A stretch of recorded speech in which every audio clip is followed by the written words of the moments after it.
The Adventures of Sherlock Holmes, by Sir Arthur Conan Doyle. Adventure 11, The Adventure of the Beryl Coronet. "Holmes," said I, as I stood one morning in our bow window looking down the street, "here is a madman coming along. It seems rather sad that his relatives should allow him to come out alone." My friend rose lazily from his armchair and stood with his hands in the pockets of his dressing gown, looking over my shoulder. It was a bright, crisp February morning, and the snow of the day before still lay deep upon the ground, shimmering brightly in the wintry sun.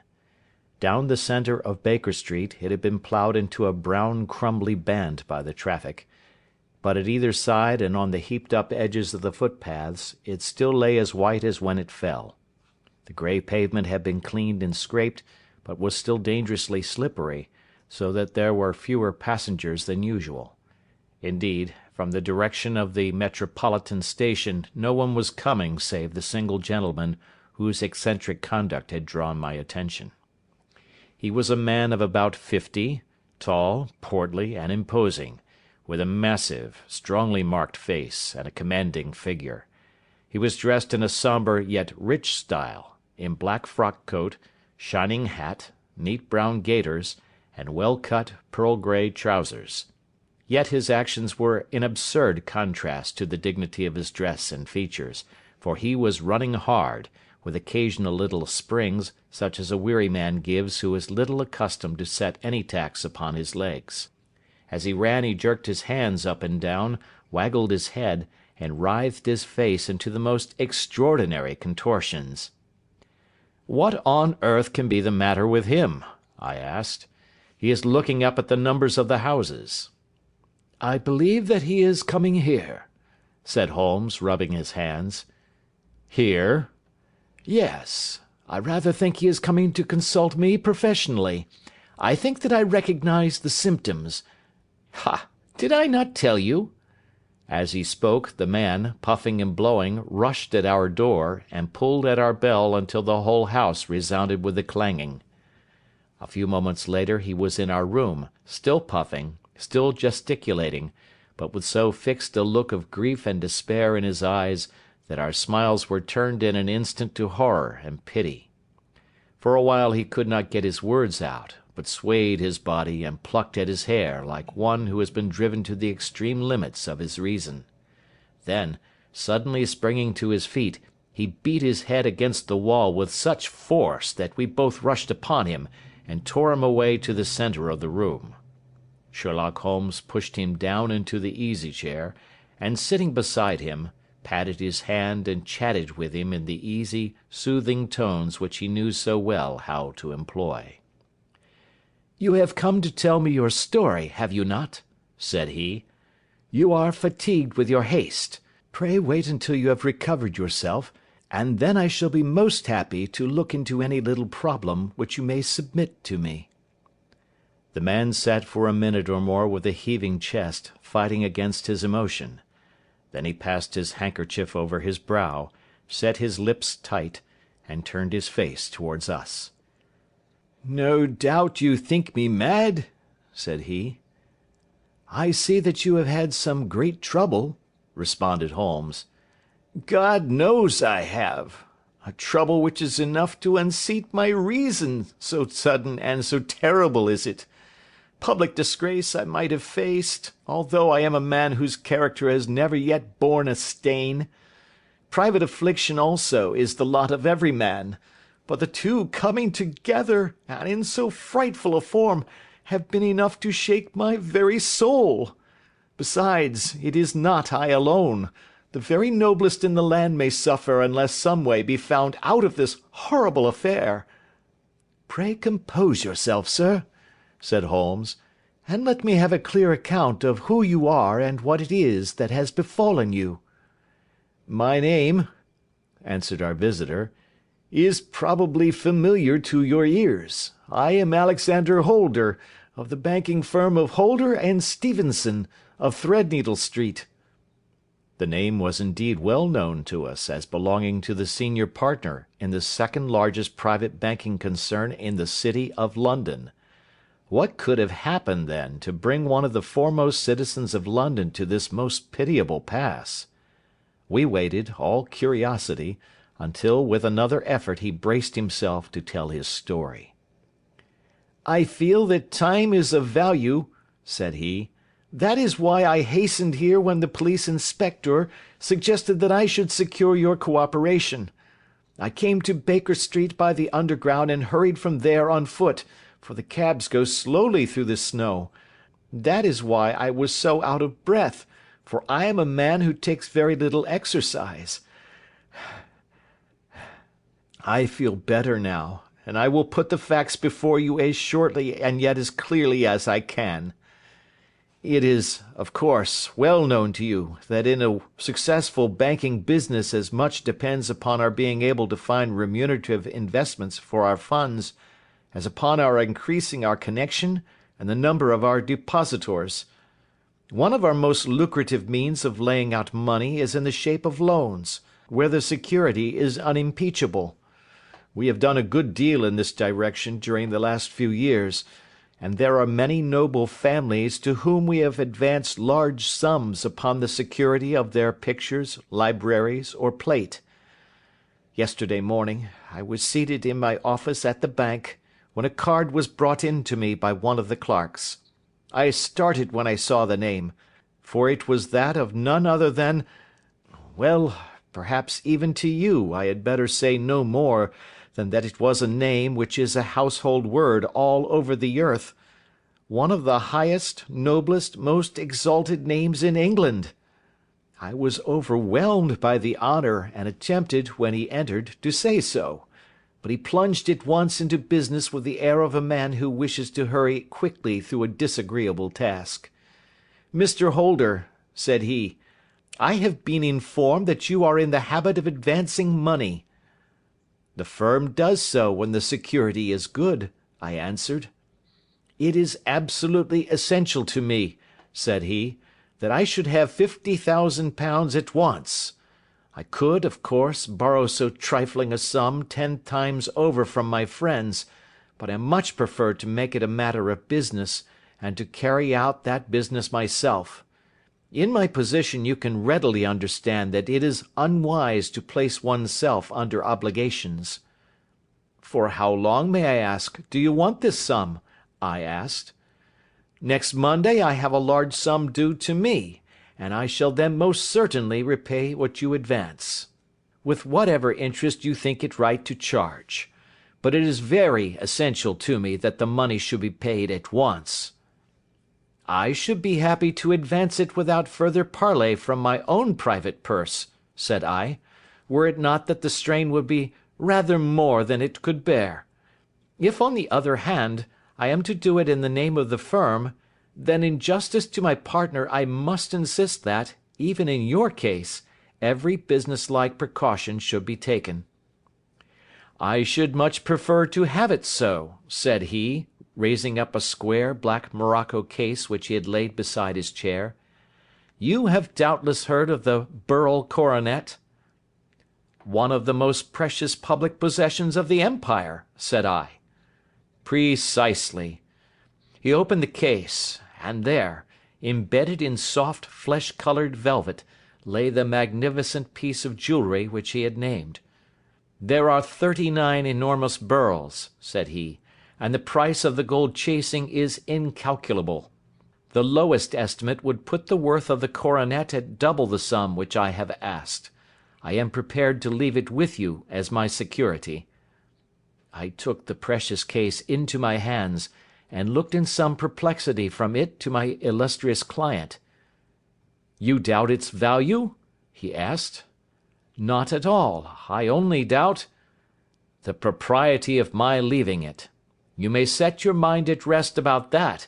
I should not dream of doing so were it not absolutely certain that I should be able in 4 days to reclaim it. It is a pure matter of form. Is the security sufficient?" "Ample."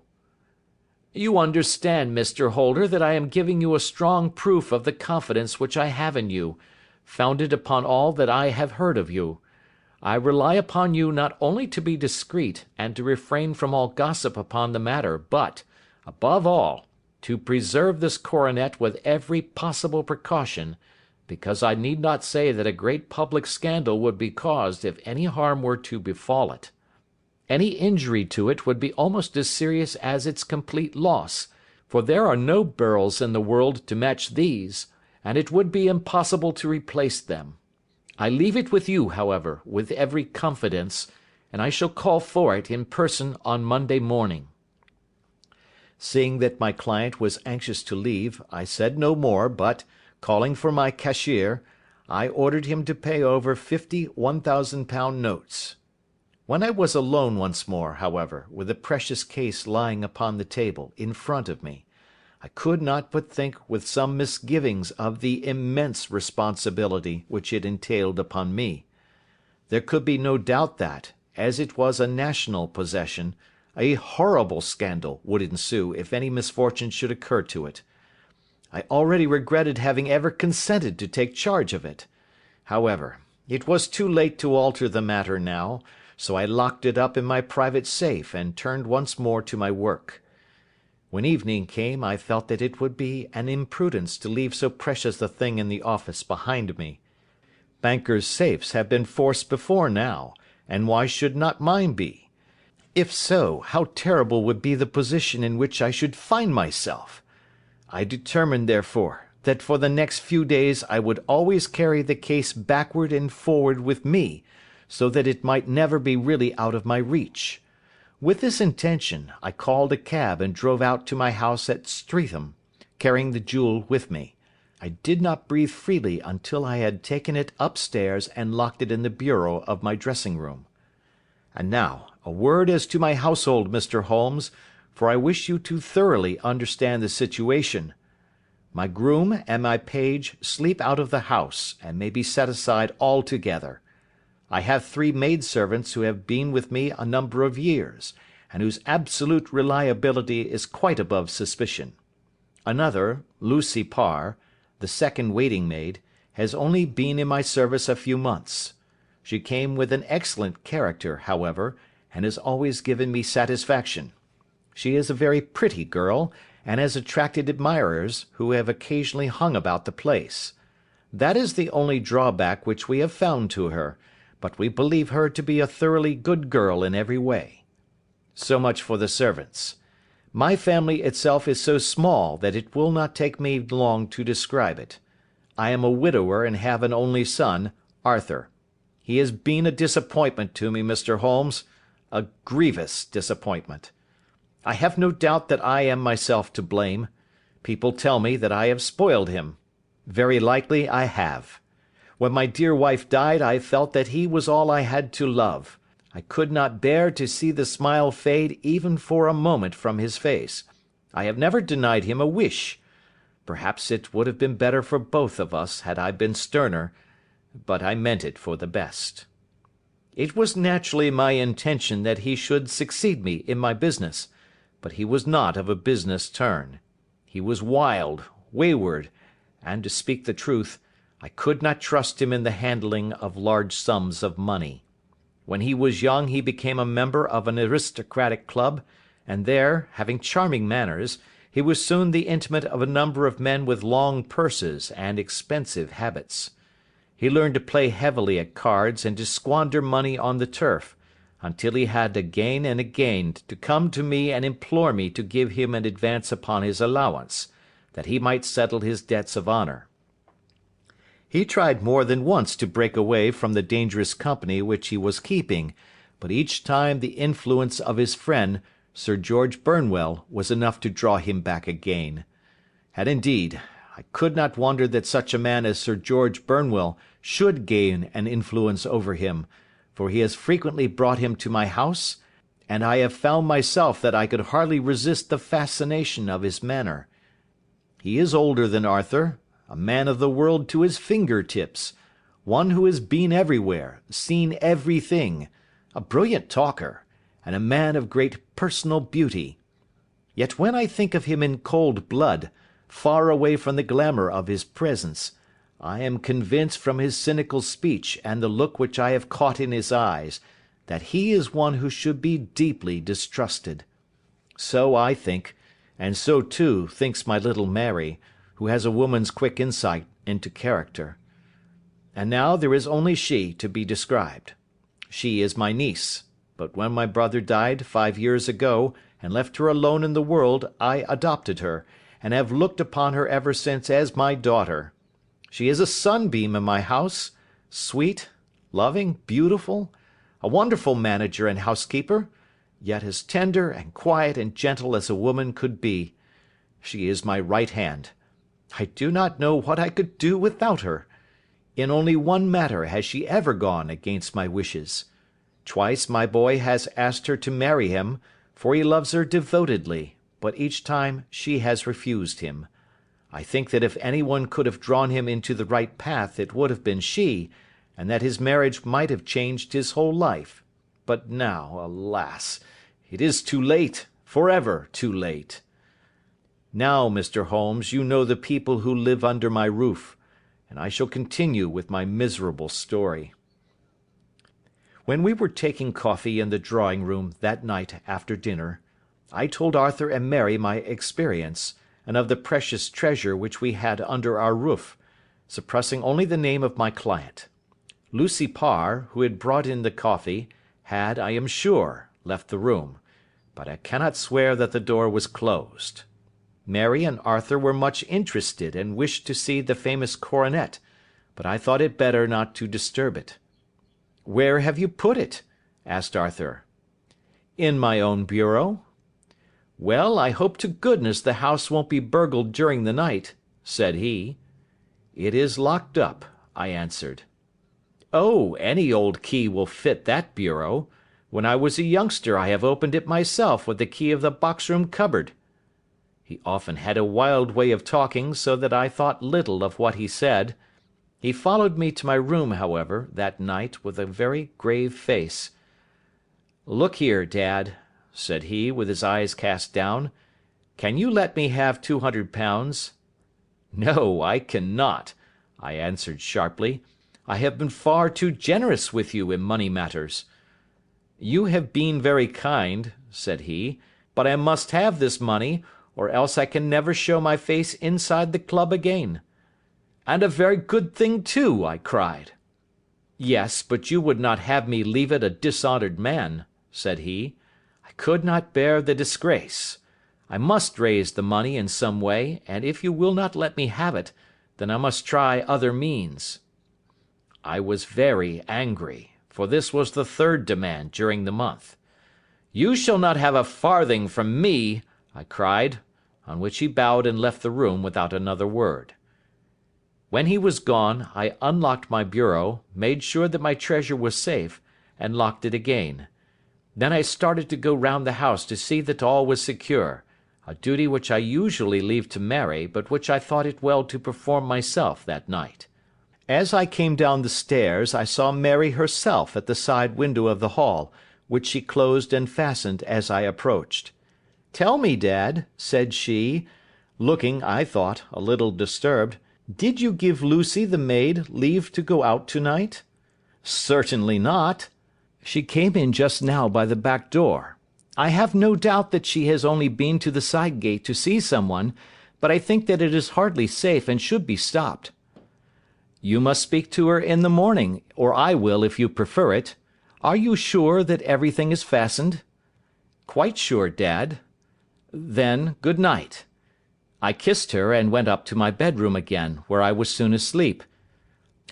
I am endeavouring to tell you everything, Mr. Holmes, which may have any bearing upon the case, but I beg that you will question me upon any point which I do not make clear. "On the contrary, your statement is singularly lucid." "I come to a part of my story now in which I should wish to be particularly so. I am not a very heavy sleeper, and the anxiety in my mind tended, no doubt, to make me even less so than usual. About 2 in the morning, then, I was awakened by some sound in the house. It had ceased ere I was wide awake, but it had left an impression behind it as though a window had gently closed somewhere. I lay listening with all my ears. Suddenly, to my horror, there was a distinct sound of footsteps moving softly in the next room. I slipped out of bed, all palpitating with fear, and peeped round the corner of my dressing-room door. "Arthur!" I screamed. "You villain! You thief! How dare you touch that coronet?" The gas was half up, as I had left it, and my unhappy boy, dressed only in his shirt and trousers, was standing beside the light, holding the coronet in his hands. He appeared to be wrenching at it, or bending it with all his strength. At my cry he dropped it from his grasp and turned as pale as death. I snatched it up and examined it. One of the gold corners, with 3 of the Beryls in it, was missing. "You blackguard!" I shouted, beside myself with rage. "You have destroyed it! You have dishonoured me for ever! Where are the jewels which you have stolen?" "Stolen?" he cried. "Yes, thief!" I roared, shaking him by the shoulder. "There are none missing. There cannot be any missing," said he. "There are 3 missing, and you know where they are. Must I call you a liar as well as a thief? Did I not see you trying to tear off another piece?" "You have called me names enough," said he. "I will not stand it any longer. I shall not say another word about this business, since you have chosen to insult me. I will leave your house in the morning, and make my own way in the world." "You shall leave it in the hands of the police!" I cried, half mad with grief and rage.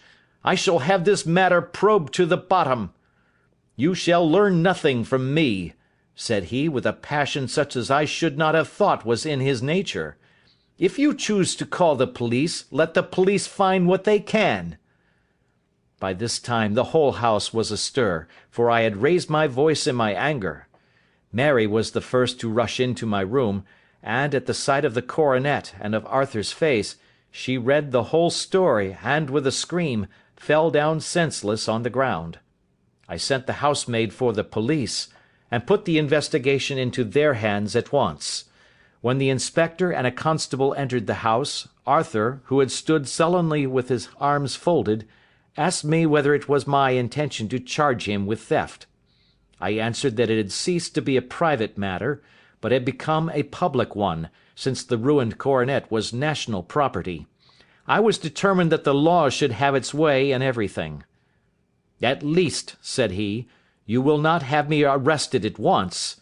It would be to your advantage as well as mine if I might leave the house for 5 minutes." "That you may get away, and perhaps that you may conceal what you have stolen," said I. And then, realizing the dreadful position in which I was placed, I implored him to remember that not only my honour but that of one who was far greater than I was at stake, and that he threatened to raise a scandal which would convulse the nation. He might avert it all if he would but tell me what he had done with the 3 missing stones. "You may as well face the matter," said I. "You have been caught in the act, and no confession could make your guilt more heinous. If you but make such reparation as is in your power, by telling us where the Beryls are, all shall be forgiven and forgotten." "Keep your forgiveness for those who ask for it," he answered, turning away from me with a sneer. I saw that he was too hardened for any words of mine to influence him. There was but one way for it. I called in the inspector and gave him into custody. A search was made at once, not only of his person but of his room, and of every portion of the house where he could possibly have concealed the gems, but no trace of them could be found, nor would the wretched boy open his mouth for all our persuasions and our threats.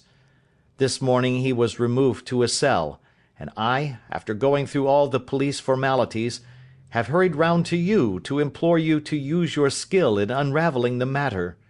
The police have openly confessed that they can at present make nothing of it. You may go to any expense which you think necessary. I have already offered a reward of £1,000. My God, what shall I do? I have lost my honour, my gems, and my son in one night. Oh, what shall I do?" He put a hand on either side of his head, and rocked himself to and fro, droning to himself like a child whose grief has got beyond words. Sherlock Holmes sat silent for some few minutes, with his brows knitted, and his eyes fixed upon the fire. "Do you receive much company?" he asked. None save my partner with his family, and an occasional friend of Arthur's. Sir George Burnwell has been several times lately. No one else, I think." "Do you go out much in society?" "Arthur does. Mary and I stay at home. We neither of us care for it." "That is unusual in a young girl." "She is of a quiet nature. Besides, she is not so very young. She is 24. "This matter, from what you say, seems to have been a shock to her also." "Terrible. She is even more affected than I." "You have neither of you any doubt as to your son's guilt?" "How can we have, when I saw him with my own eyes with the coronet in his hands?" "I hardly consider that a conclusive proof. Was the remainder of the coronet at all injured?" "Yes, it was twisted." "Do you not think, then, that he might have been trying to straighten it?" "God bless you! You are doing what you can for him and for me. But it is too heavy a task. What was he doing there at all? If his purpose were innocent, why did he not say so?" "Precisely. And if it were guilty, why did he not invent a lie? His silence appears to me to cut both ways. There are several singular points about the case. What did the police think of the noise which awoke you from your sleep?" "They considered that it might be caused by Arthur's closing his bedroom door." "A likely story. As if a man bent on felony would slam his door so as to wake a household. What did they say then of the disappearance of these gems?" "They are still sounding the planking and probing the furniture in the hope of finding them." "Have they thought of looking outside the house?" "Yes, they have shown extraordinary energy. The whole garden has already been minutely examined." "Now, my dear sir," said Holmes, "is it not obvious to you now that this matter really strikes very much deeper than either you or the police were at first inclined to think? It appeared to you to be a simple case. To me, it seems exceedingly complex. Consider what is involved by your theory. You suppose that your son came down from his bed, went, at great risk, to your dressing room, opened your bureau, took out your coronet, broke off by main force a small portion of it, went to some other place, concealed 3 gems out of the 39, with such skill that nobody can find them, and then returned with the other 36 into the room in which he exposed himself to the greatest danger of being discovered. I ask you now, is such a theory tenable?" "But what other is there?" cried the banker, with a gesture of despair. "If his motives were innocent, why does he not explain them?" "It is our task to find that out," replied Holmes. "So now, if you please, Mr. Holder, we will set off for Streatham together, and devote an hour to glancing a little more closely into details." My friend insisted upon my accompanying them in their expedition, which I was eager enough to do, for my curiosity and sympathy were deeply stirred by the story to which we had listened. I confess that the guilt of the banker's son appeared to me to be as obvious as it did to his unhappy father, but still I had such faith in Holmes's judgment that I felt there must be some grounds for hope, as long as he was dissatisfied with the accepted explanation. He hardly spoke a word the whole way out to the southern suburb, but sat with his chin upon his breast and his hat drawn over his eyes, sunk in the deepest thought. Our client appeared to have taken fresh heart at the little glimpse of hope which had been presented to him, and he even broke into a desultory chat with me over his business affairs. A short railway journey and a shorter walk brought us to Fairbank, the modest residence of the great financier. Fairbank was a good-sized, square house of white stone, standing back a little from the road. A double carriage sweep, with a snow-clad lawn, stretched down in front to 2 large iron gates which closed the entrance. On the right side was a small wooden thicket, which led into a narrow path between 2 neat hedges stretching from the road to the kitchen door, and forming the tradesmen's entrance. On the left ran a lane which led to the stables, and was not itself within the grounds at all, being a public, though little used, thoroughfare. Holmes left us standing at the door, and walked slowly all round the house, across the front, down the tradesmen's path, and so round by the garden behind into the stable lane. So long was he that Mr. Holder and I went into the dining-room and waited by the fire until he should return. We were sitting there in silence when the door opened, and a young lady came in. She was rather above the middle height, slim, with dark hair and eyes, which seemed the darker against the absolute pallor of her skin. I do not think that I have ever seen such deadly paleness in a woman's face. Her lips, too, were bloodless, but her eyes were flushed with crying. As she swept silently into the room, she impressed me with a greater sense of grief than the banker had done in the morning, and it was the more striking in her as she was evidently a woman of strong character, with immense capacity for self-restraint. Disregarding my presence, she went straight to her uncle and passed her hand over his head with a sweet womanly caress. "You have given orders that Arthur should be liberated, have you not, Dad?" she asked. "No, no, my girl, the matter must be probed to the bottom." "But I am so sure that he is innocent. You know what women's instincts are. I know that he has done no harm, and that you will be sorry for having acted so harshly." "Why is he silent, then, if he is innocent?" "Who knows? Perhaps because he was so angry that you should suspect him." "How could I help suspecting him, when I actually saw him with the coronet in his hand?" "Oh, but he had only picked it up to look at it. Oh, do take my word for it, that he is innocent. Let the matter drop and say no more. It is so dreadful to think of our dear Arthur in prison." "I shall never let it drop until the gems are found. Never, Mary. Your affection for Arthur blinds you as to the awful consequences to me. Far from hushing the thing up, I have brought a gentleman down from London to inquire more deeply into it." "This gentleman?" she asked, facing round to me. "No, his friend. He wished us to leave him alone. He is round in the stable lane now." "The stable lane?" She raised her dark eyebrows. "What can he hope to find there? Ah, this, I suppose, is he. I trust, sir, that you will succeed in proving what I feel sure is the truth, that my cousin Arthur is innocent of this crime."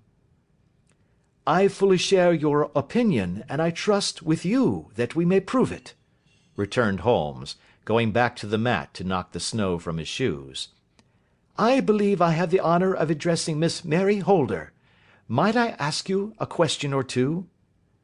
"Pray do, sir, if it may help to clear this horrible affair up." "You heard nothing yourself last night?" "Nothing, until my uncle here began to speak loudly. I heard that, and I came down."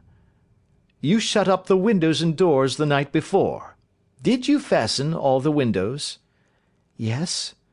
"Were they all fastened this morning?" "Yes." "You have a maid who has a sweetheart. I think that you remarked to your uncle last night that she had been out to see him?" "Yes, and she was the girl who waited in the drawing-room, and who may have heard uncle's remarks about the coronet." "I see. You infer that she may have gone out to tell her sweetheart, and that the two may have planned the robbery." "But what is the good of all these vague theories?" cried the banker impatiently, "when I have told you that I saw Arthur with a coronet in his hands?" "Wait a little, Mr. Holder. We must come back to that. About this girl, Miss Holder. You saw her return by the kitchen door, I presume?" "Yes. When I went to see if the door was fastened for the night, I met her slipping in.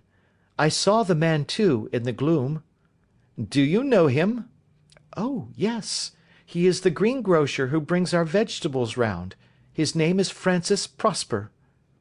"He stood," said Holmes, "to the left of the door. That is to say, farther up the path than is necessary to reach the door?" "Yes, he did." "And he is a man with a wooden leg?" Something like fear sprang up in the young lady's expressive black eyes. "Why, you are like a magician," said she. "How do you know that?" She smiled, but there was no answering smile in Holmes's thin, eager face. "I should be very glad now to go upstairs," said he. "I shall probably wish to go over the outside of the house again. Perhaps I had better take a look at the lower windows before I go up." He walked swiftly round from one to the other, pausing only at the large one which looked from the hall on to the stable lane.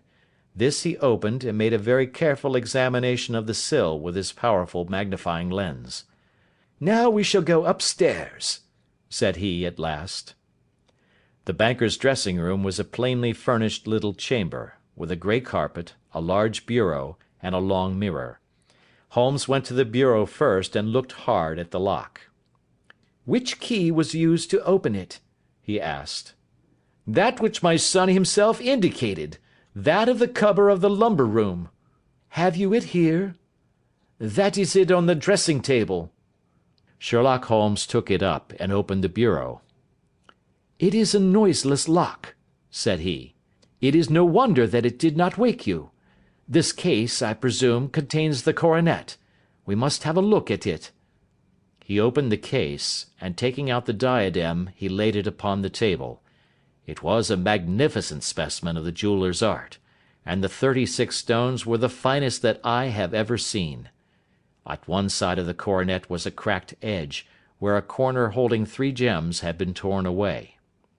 "Now, Mr. Holder," said Holmes, "here is the corner which corresponds to that which has been so unfortunately lost. Might I beg that you will break it off?" The banker recoiled in horror. "I should not dream of trying," said he. "Then I will." Holmes immediately bent his strength upon it, but without result. "I feel it give a little," said he, "but, though I am exceptionally strong in the fingers, it would take all my time to break it. An ordinary man could not do it. Now, what do you think would happen if I did break it, Mr. Holder? There would be a noise like a pistol shot. Do you tell me that all this happened within a few yards of your bed, and that you heard nothing of it?" "I do not know what to think. It is all dark to me." "But perhaps it may grow lighter as we go. What do you think, Miss Holder?" "I confess that I still share my uncle's perplexity." "Your son had no shoes or slippers on when you saw him?" "He had nothing on save only his trousers and shirt." "Thank you. We have certainly been favoured with extraordinary luck during this inquiry, and it will be entirely our own fault if we do not succeed in clearing the matter up. With your permission, Mr. Holder, I shall now continue my investigations outside." He went alone at his own request, for he explained that any unnecessary footmarks might make his task more difficult. For an hour or more he was at work, returning at last with his feet heavy with snow, and his features as inscrutable as ever. "I think that I have seen now all that there is to see, Mr. Holder," said he. "I can serve you best by returning to my rooms." "But the gems, Mr. Holmes, where are they?" "I cannot tell." The banker wrung his hands. "I shall never see them again," he cried. "And my son? You give me hopes?" "My opinion is in no way altered." "Then, for God's sake, what was this dark business which was acted in my house last night?" "If you can call upon me at my Baker Street rooms tomorrow morning, between 9 and 10, I shall be happy to do what I can to make it clearer. I understand that you will give me carte blanche to act for you, provided only that I get back the gems, and that you place no limit on the sum I may draw." "I would give my fortune to have them back." "Very good. I shall look into the matter between this and then. Good-bye. It is just possible that I may have to come over here again before evening." It was obvious to me that my companion's mind was now made up about the case, although what his conclusions were was more than I could even dimly imagine. Several times during our homeward journey I endeavoured to sound him upon the point, but he always glided away to some other topic, until at last I gave it over in despair. It was not yet 3 when we found ourselves in our rooms once more. He hurried to his chamber and was down again in a few minutes, dressed as a common loafer. With his collar turned up, his shiny, seedy coat, his red cravat, and his worn boots, he was a perfect sample of the class. "I think that this should do," said he, glancing into the glass above the fireplace. "I only wish that you would come with me, Watson, but I fear that it won't do. I may be on the trail in this matter, or I may be following a will-o'-the-wisp, but I shall soon know which it is. I hope that I may be back in a few hours." He cut a slice of bread from the joint upon the sideboard, sandwiched it between 2 rounds of bread, and thrusting this rude meal into his pocket, he started off upon his expedition. I had just finished my tea when he returned, evidently in excellent spirits, swinging an old elastic-sided boot in his hand. He chucked it down into a corner and helped himself to a cup of tea. "I only looked in as I passed," said he. "I'm going right on." "Where to?" "Oh, to the other side of the West End. It may be some time before I get back. Don't wait up for me in case I should be late." "How are you getting on?" "Oh, so-so. Nothing to complain of. I have been out to Streatham since I saw you last, but I did not call at the house. It is a very sweet little problem, and I would not have missed it for a good deal. However, I must not sit gossiping here, but must get these disreputable clothes off and return to my highly respectable self." I could see by his manner that he had stronger reasons for satisfaction than his words alone would imply. His eyes twinkled, and there was even a touch of colour upon his sallow cheeks. He hastened upstairs, and a few minutes later I heard the slam of the hall door, which told me that he was off once more upon his congenial hunt. I waited until midnight, but there was no sign of his return, so I retired to my room. It was no uncommon thing for him to be away for days and nights on end when he was hot upon a scent, so that his lateness caused me no surprise.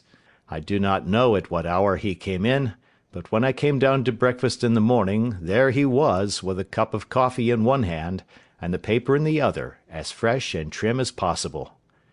"You will excuse my beginning without you, Watson," said he, "but you remember that our client has rather an early appointment this morning."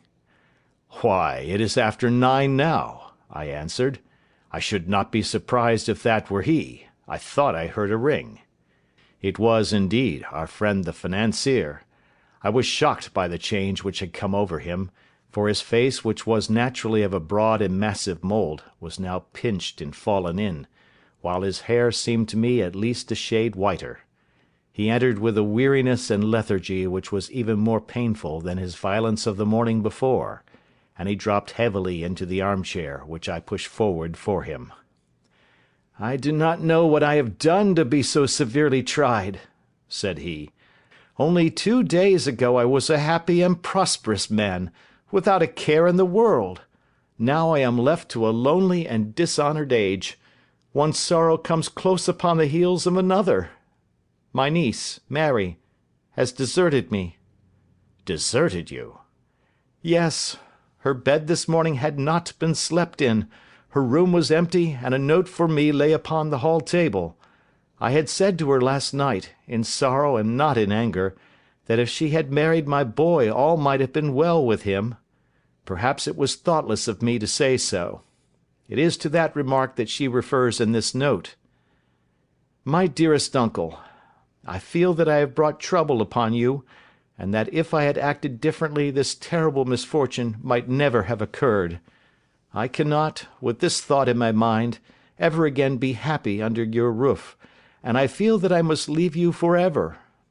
Do not worry about my future, for that is provided for, and above all, do not search for me, for it will be fruitless labour and an ill service to me. In life or in death, I am ever your loving Mary. What could she mean by that note, Mr. Holmes? Do you think it points to suicide? No, no, nothing of the kind. It is perhaps the best possible solution. I trust, Mr. Holder, that you are nearing the end of your troubles. Ha! You say so. You have heard something, Mr. Holmes? You have learned something. Where are the gems? You would not think £1,000 apiece an excessive sum for them? I would pay 10. That would be unnecessary. 3,000 will cover the matter. And there is a little reward, I fancy. Have you your cheque-book? Here is a pen. Better make it out for £4,000. With a dazed face, the banker made out the required cheque. Holmes walked over to his desk, took out a little triangular piece of gold with 3 gems in it, and threw it down upon the table. With a shriek of joy, our client clutched it up. "You have it!" he gasped. "I am saved! I am saved!" The reaction of joy was as passionate as his grief had been, and he hugged his recovered gems to his bosom. "There is one other thing you owe, Mr. Holder," said Sherlock Holmes rather sternly. "Oh!" He caught up a pen. "Name the sum, and I will pay it." "No, the debt is not to me. You owe a very humble apology to that noble lad, your son, who has carried himself in this matter as I should be proud to see my own son do, should I ever chance to have one." "Then it was not Arthur who took them?" "I told you yesterday, and I repeat today, that it was not." "You are sure of it? Then let us hurry to him at once to let him know that the truth is known." "He knows it already.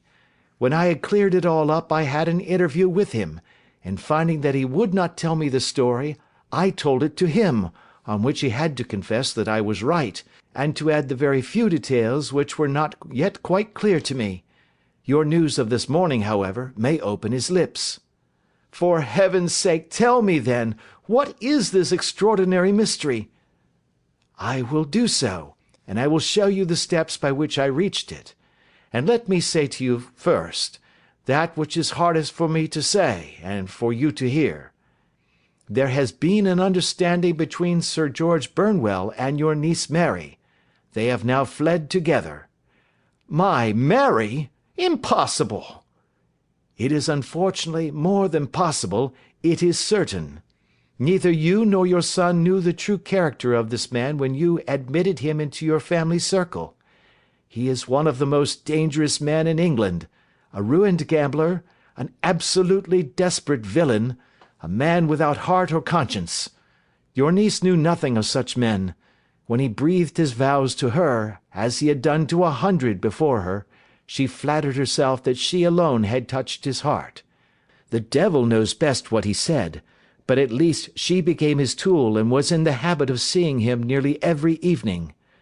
"I cannot, and I will not, believe it!" cried the banker with an ashen face. "I will tell you then what occurred in your house last night. Your niece, when you had, as she thought, gone to your room, slipped down and talked to her lover through the window which leads into the stable lane. His footmarks had pressed right through the snow, so long had he stood there. She told him of the coronet. His wicked lust for gold kindled at the news, and he bent her to his will. I have no doubt that she loved you, but there are women in whom the love of a lover extinguishes all other loves, and I think that she must have been one. She had hardly listened to his instructions when she saw you coming downstairs, on which she closed the window rapidly, and told you about one of the servants' escapades with her wooden-legged lover, which was all perfectly true. Your boy, Arthur, went to bed after his interview with you, but he slept badly, on account of his uneasiness about his club debts. In the middle of the night, he heard a soft tread pass his door, so he rose, and looking out, was surprised to see his cousin walking very stealthily along the passage, until she disappeared into your dressing-room. Petrified with astonishment, the lad slipped on some clothes and waited there in the dark to see what would come of this strange affair.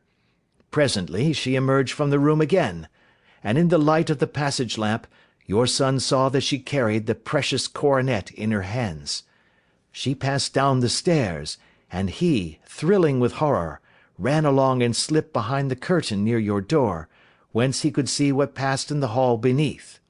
He saw her stealthily open the window, hand out the coronet to someone in the gloom, and then closing it once more hurry back to her room, passing quite close to where he stood hid behind the curtain. As long as she was on the scene he could not take any action without a horrible exposure of the woman whom he loved. But the instant that she was gone, he realized how crushing a misfortune this would be for you, and how all important it was to set it right.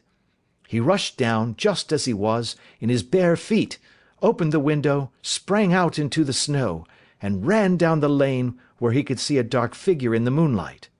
Sir George Burnwell tried to get away, but Arthur caught him, and there was a struggle between them, your lad tugging at one side of the coronet, and his opponent at the other.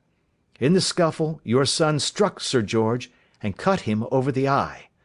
Then something suddenly snapped, and your son, finding that he had the coronet in his hands, rushed back, closed the window, ascended to your room, and had just observed that the coronet had been twisted in the struggle, and was endeavouring to straighten it when you appeared upon the scene." "Is it possible?" gasped the banker. "You then roused his anger by calling him names at a moment when he felt that he had deserved your warmest thanks. He could not explain the true state of affairs without betraying one who certainly deserved little enough consideration at his hands. He took the more chivalrous view, however, and preserved her secret." "And that was why she shrieked and fainted when she saw the coronet," cried Mr. Holder. "Oh, my God! What a blind fool I have been! And his asking to be allowed to go out for 5 minutes! The dear fellow wanted to see if the missing piece were at the scene of the struggle. How cruelly I have misjudged him!" "When I arrived at the house," continued Holmes, "I at once went very carefully round it to observe if there were any traces in the snow which might help me. I knew that none had fallen since the evening before, and also that there had been a strong frost to preserve impressions. I passed along the tradesman's path, but found it all trampled down and indistinguishable. Just beyond it, however, at the far side of the kitchen door, a woman had stood and talked with a man, whose round impressions on one side showed that he had a wooden leg. I could even tell that they had been disturbed, for the woman had run back swiftly to the door, as was shown by the deep toe and light heel marks, while Woodenleg had waited a little, and then had gone away. I thought at the time that this might be the maid and her sweetheart, of whom you had already spoken to me, and inquiry showed it was so. I passed round the garden without seeing anything more than random tracks, which I took to be the police. But, when I got into the stable lane, a very long and complex story was written in the snow in front of me. There was a double line of tracks of a booted man, and a second double line which I saw with delight belonged to a man with naked feet. I was at once convinced from what you had told me that the latter was your son. The first had walked both ways, but the other had run swiftly, and as his tread was marked in places over the depression of the boot, it was obvious that he had passed after the other. I followed them up, and found they led to the hall window, where Boots had worn all the snow away while waiting. Then I walked to the other end, which was 100 yards or more down the lane. I saw where Boots had faced round, where the snow was cut up as though there had been a struggle, and finally, where a few drops of blood had fallen to show me that I was not mistaken. Boots had then run down the lane, and another little smudge of blood showed that it was he who had been hurt. When he came to the high road at the other end, I found that the pavement had been cleared, so there was an end to that clue. On entering the house, however, I examined, as you remember, the sill and framework of the hall window with my lens, and I could at once see that someone had passed out. I could distinguish the outline of an instep where the wet foot had been placed in coming in. I was then beginning to be able to form an opinion as to what had occurred. A man had waited outside the window, someone had brought the gems, the deed had been overseen by your son, he had pursued the thief, had struggled with him, they had each tugged at the coronet, their united strength causing injuries which neither alone could have effected. He had returned with the prize, but had left a fragment in the grasp of his opponent. So far I was clear. The question now was, who was the man, and who was it brought him the coronet? It is an old maxim of mine that when you have excluded the impossible, whatever remains, however improbable, must be the truth. Now, I knew that it was not you who had brought it down, so there only remained your niece and the maids. But if it were the maids, why should your son allow himself to be accused in their place? There could be no possible reason. As he loved his cousin, however, there was an excellent explanation why he should retain her secret, the more so as the secret was a disgraceful one. When I remembered that you had seen her at that window, and how she had fainted on seeing the coronet again, my conjecture became a certainty. And who could it be who was her confederate? A lover, evidently, for who else could outweigh the love and gratitude which she must feel to you? I knew that you went out little, and that your circle of friends was a very limited one, but among them was Sir George Burnwell. I had heard of him before as being a man of evil reputation among women. It must have been he who wore those boots and retained the missing gems. Even though he knew that Arthur had discovered him, he might still flatter himself that he was safe, for the lad could not say a word without compromising his own family. Well, your own good sense will suggest what measures I took next. I went in the shape of a loafer to Sir George's house, managed to pick up an acquaintance with his valet, learned that his master had cut his head the night before, and finally, at the expense of 6 shillings, made all sure by buying a pair of his cast-off shoes. With these I journeyed down to Streatham and saw that they exactly fitted the tracks. "I saw an ill-dressed vagabond in the lane yesterday evening," said Mr. Holder. "Precisely. It was I. I found that I had my man, so I came home and changed my clothes. It was a delicate part which I had to play then, for I saw that a prosecution must be avoided to avert scandal, and I knew that so astute a villain would see that our hands were tied in the matter. I went and saw him. At first, of course, he denied everything, but when I gave him every particular that had occurred, he tried to bluster, and took down a life-preserver from the wall. I knew my man, however, and I clapped a pistol to his head before he could strike. Then he became a little more reasonable. I told him that we would give him a price for the stones he held, £1,000 apiece. That brought out the first signs of grief that he had shown. 'Why, dash it all,' said he, 'I've let them go at 600 for the 3. I soon managed to get the address of the receiver who had them, on promising him that there would be no prosecution. Off I set to him, and after much chaffering I got our stones at £1,000 apiece. Then I looked in upon your son, told him that all was right, and eventually got to my bed about 2 o'clock, after what I may call a really hard day's work.' 'A day which has saved England from a great public scandal,' said the banker, rising. 'Sir, I cannot find words to thank you, but you shall not find me ungrateful for what you have done. Your skill has indeed exceeded all that I have heard of it. And now I must fly to my dear boy to apologize to him for the wrong which I have done him. And as to what you tell me of poor Mary, it goes to my very heart. Not even your skill can inform me where she is now.' 'I think that we may safely say,' returned Holmes, 'that she is wherever Sir George Burnwell is.